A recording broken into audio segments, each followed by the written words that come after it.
Hello या नमस्ते everybody, this is Mohan. I am back with another video.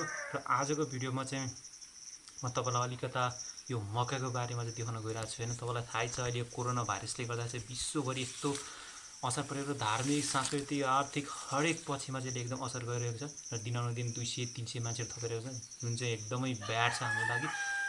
So corona भाइरससँग हामी सतर्क रहौँ, नडराउँ, किनभने यसको डेथको सङ्ख्या त्यो पनि एकदम कम पनि छ। र हामीले अलिकति सोसल डिस्टेन्सिङ कायम गरेर गरौँ है, जति सक्दो हामीले साबुन पानीले हात धुने गरौँ।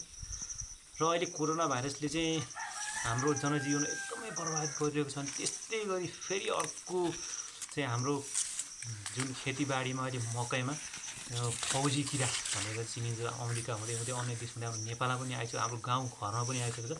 यसले धेरै असर गरिरहेको तपाईँले सोसियल मिडियाहरू हरेक च्यानलहरू पनि देखिरहनु भएको छ।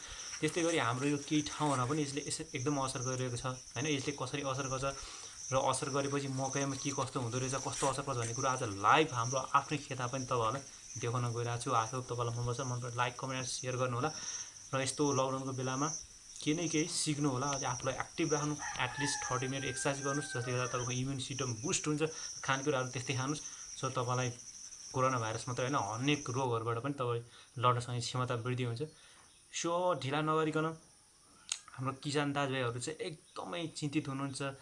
अब झन् मान्छेहरू झन् धेरै उत्पादन गर्नुपर्ने बेलामा झन् अब यसले चाहिँ 10 देखि 15% चाहिँ यसले पुरै प्रोडक्सन जो हाम्रो उत्पादनशीललाई घटाइदिने भन्ने चाहिँ अहिले विज्ञहरूले भनिरहेका छन्। होइन, र यसले त्यति औषधि स्प्रेले पनि त्यति असर गरिरहेको छैन। स्प्रेले पनि कि त मकैको त्यो गुवा हरेक इन्डिभिजुअल 1 by 1 गरेर सबै हाल्नु पऱ्यो। होइन, नत्र भने चाहिँ अलिकता धेरै इफेक्टिभ भएर पनि देखिरहेको छैन। सो हाम्रो बाली नानीमा चाहिँ यसले के कस्तो असर परिरहेको छ, हाम्रो नुवाकोट जिल्लाको यो भैरमकोट क्षेत्रतिर चाहिँ कस्तो छ भनेर देखाउन गइरहेको छु। So without any delay, be there guys. Hello guys, अब म जाँदैछु हाम्रो खेततर्फ। यहाँ चाहिँ हाम्रो खेतभन्दा अलिकता ओरको ठाउँ हो, अलिक पछि रोपेको हुनाले यहाँ त्यति धान चरा पनि आइसकेको छैन। तर मकै चाहिँ एकदम राम्रो छ, त्यति धेरै फौजी किराको असर चाहिँ यहाँ देखा परेको छैन। अन्य ठाउँहरूमा चाहिँ एकदमै छ भन्ने सुनिरहेको छौँ। यहाँ फाइनली म आफ्नो खेतमा आइसकेको छु। हाम्रो चाहिँ यो खेतमा, किनकि बारीभन्दा खेतमा चाहिँ हामी जहिले पनि अलिक चाँडै रोप्ने गर्छौँ। अलिक छिटै रोपेको हुनाले यो मकैमा खासै असर गरेको छैन। अब एउटा गरामा जोस् एउटा दुईटामा चाहिँ असर देखा परेको छ। 10-15 दिन अगाडि आउँदाखेरि 2-4वटा यस्तै देखेको थिएँ, तर अहिले फाइनली रेनिङ पानी परे गर्नु हो कि के यस्तै वातावरणले अहिले त्यो एकदमै कम छ। र यो तपाईँले देख्न सक्नुहुन्छ, यो चाहिँ फौजी किराले चाहिँ एकदमै असर गरेको यो एउटा गडामा एउटा चाहिँ रहेछ, जसले गर्दा हेर्नुहोस् यसको वृद्धि विकास पनि एकदमै कम हुने, अनि धान चमराहरू नआउने, अनि हेर्नु न हाइटमा पनि अरूभन्दा एकदम छोटो छ। अरू बढेर मकैहरू लाग्ने बेला भइसक्यो भने यो चाहिँ अहिले पुरै किराले खाएर छिया भनेर वृद्धि विकास हुन सकेको छैन, यसरी ड्यामेज गरिदिन्छ यसले। र विज्ञहरूले भनेको अनुसार चाहिँ एउटा पुतली हुने रहेछ, पुतलीले यसमा आएर फुल पार्ने रहेछ। त्यो फुल पारेपछि त्यो फेरि लार्भा हुँदै ठुलो हुँदैन रहेछ, अनि त्यसपछि त्यसले खाँदै पातहरू यसरी ड्यामेज गरिदिने, अनि भित्र गुवामा बस्ने, गुवा ड्यामेज गरिदिने, अनि धान चमरा नआएपछि मकै पनि नलाग्ने, यस्तो समस्या हुनेछ। त्यसैले यसले स्प्रे हाल्दाखेरि पनि तपाईँको यसलाई चाहिँ भित्र हरेक मकैको भित्रभित्र पुर्ने गरेर हाल्यो भने सायद इफेक्टिभ हुन्छ भन्ने चाहिँ हामीलाई लागिरहेको छ। नत्र भने तपाईँको बाहिर हाल्दाखेरि पानी आउँछ, पखालिन्छ, त्यति भित्रसम्म पुगेको छ, किरा पनि त्यति मर्दैन।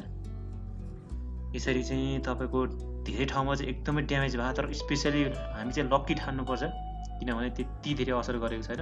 एउटा दुईवटा भनेर त यसै भाँचिएर पनि हावाहुरी लडेर पनि जान्छ नि, एक दुईवटाले पनि खासै असर गरेको छैन। ल हेर्नुहोस्, अब म तपाईँहरूलाई देखाउन गइरहेको छु यो मकैको घोगा एउटै बोटमा दुईवटा फलिरहेको छ। होइन, त्यसैले अहिलेको स्थितिमा भर्खर चाहिँ हाम्रो मात्रै होइन, हरेक पहिला जति मान्छेहरूको धेरै असर गरेर त्यहाँबाट पनि उनीहरूले यो विषादी हालेर चाहिँ धेरै नै न्यून भइसकेको अवस्था छ भने, स्पेसली हाम्रोमा चाहिँ त्यति धेरै असर नगरेर हुने हामीले सोचेका थियौँ, तर हामीले विषादी छर्केका छैनौँ। तैपनि अहिले त्यो किराको प्रभाव चाहिँ एकदमै न्यून छ, भनौँ न 2-4% मात्रै कतै मात्रै देखिन्छ। त्यसैले होपफुली हाम्रोमा चाहिँ त्यति असर गर्दैन हाम्रो जस्तै गभर्मेन्टले चाहिँ अहिले 10देखि 10-15% चाहिँ पुरै यसले ह्रास ल्याउँछ, उत्पादन घटाउँछ भन्ने भनिरहेको छ भने हाम्रोमा चाहिँ आई थिङ्क यस्तै 2-4% चाहिँ घटाउँछ होला यसले होइन। यो त जे होस् हरेक साल अरू कारणले हावाहुरीले ढलेर अनेक के भएर होइन त्यत्तिकै पनि हुने गर्छ। यो त सामान्य रूपमा लिनुपर्छ, यो खासै त्यति असर तर असर चाहिँ यसरी पहिला गरेको थियो तर अहिले चाहिँ त्यो त्यति छैन। यो पहिला खाएको हो, पहिला मैले 10 दिन अगाडि हेर्दाखेरि चाहिँ यो अलिअलि सानो सानो हुँदा पातमा खाइरहेको थियो तर अहिले चेकिङ गर्दाखेरि छैन। तर यो समस्या देशभरि हो भने चाहिँ एकदमै ठुलो समस्या हुन्छ होइन, तर अनिखेल ल्याउन सक्ने अवस्था यसले ल्याउँछ भने चाहिँ हाम्रो लागिरहेको छ। त्यही भएर सतर्क हुनुपर्छ। सो गाइज म एउटा कुरा सजेसन गइरहेको छु, जहिले पनि लामो बाउले फुल बाउला भएको लुगा लगाएर मात्रै जानु होला मकैबारीमा काम गर्दाखेरि, नत्र यसको पातले पाँचेर हेर्नु कस्तो बनाइदिएको छ। मेरो हात चिलाइ पनि रहेछ, एकदम काट्दो रहेछ। सो गाइज हामी चाहिँ त्यति चिन्तित छैनौँ तर ठाउँ ठाउँमा समाचारहरू हेर्दा भिडियो हेर्दा चाहिँ एकदमै नोक्सान गरेको छ। तर यहाँ बोडीहरू सबै एकदम राम्रोसँग फलिरहेछ, त्यति असर चाहिँ छैन। ल यो चाहिँ मैले केही दिन अगाडि हेरेको, सुरुमा जब हेरेको थिएँ यस्तो धान चापा आउनुभन्दा अगाडि चाहिँ यसरी ड्यामेज गरेको थियो। तर म एकदम थ्रोसो थिएँ, ल के होला कसो होला, तर म डेली चेकिङ गर्थेँ। अनि पछि हेर्दै जाँदा पानी परेको पनि गऱ्यो। अनि पछि भएपछि मकैहरू पनि सबै राम्रो हो, त्यति अरू मकैहरूलाई त्यति असर पनि गरेन, खाँदा पनि खाएन र पछि गएर सबै राम्रो। नत्र भने यो हालत देख्दा चाहिँ ल पुरै ड्यामेज हुने हो, एक एक गरी सब हाल्नुपर्ने भन्ने सोचिरहेको थिएँ। तर 2-4 दिनपछि हेर्दै गएँ, चेक गर्दै गएँ, सबै राम्रो भयो। सो कति ठाउँमा त पुरै मकै यस्तै बनाइदिएको अवस्था छ, त धेरै सिरियस केस छ यो। यसलाई चाहिँ एकदमै सिरियस भएर चाहिँ यसलाई एकदमै निर्मूल गर्ने औषधि चाहिँ भेटनेरीबाट ल्याएर परामर्श सल्लाह लिएर यसलाई चाहिँ गर्नुपर्छ। नत्र भने चाहिँ देशमा एकदमै उत्पादन घटेर झन् ठुलो समस्या निम्त्याउने काम चाहिँ हुन्छ।